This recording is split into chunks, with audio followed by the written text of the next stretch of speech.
Assalamualaikum warahmatullahi wabarakatuh.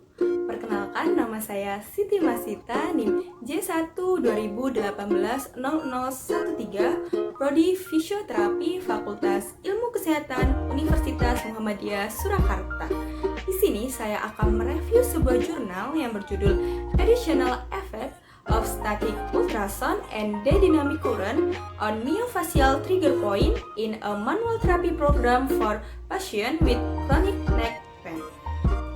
Jadi teman-teman, untuk jurnal ini membutuhkan partisipasi sebanyak 78 orang yang terdiri dari pria dan wanita berusia 18 tahun hingga 45 tahun dengan keluhan nyeri leher mekanik kronik yang sudah terjadi itu lebih dari 90 hari. Nah, untuk partisipasi tersebut itu dibagi menjadi 3 kelompok lagi. Yang pertama atau kelompok pertama itu hanya diberikan manual terapi saja.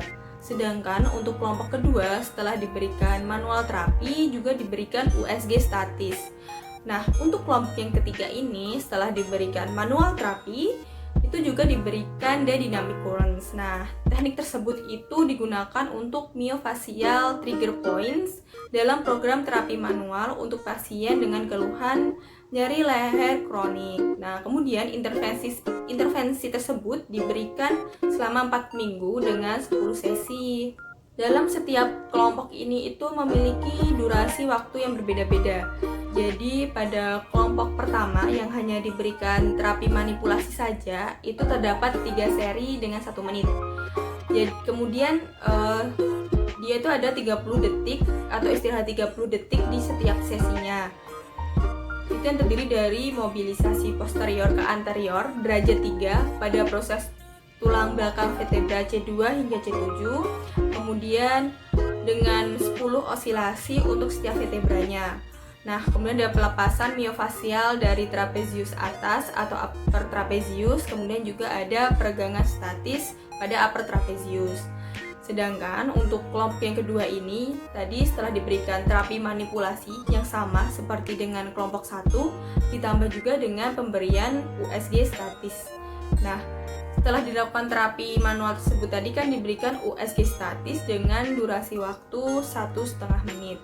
Setelah itu pada kelompok ketiga sama diberikan terapi manipulasi yang sama seperti pada kelompok 1 namun ditambah dengan dynamic currents. Nah, dynamic currents ini diterapkan ada 2 waktu. Pertama itu 4 menit untuk modalitas difasik tetap dan 6 menit untuk periode pendeknya.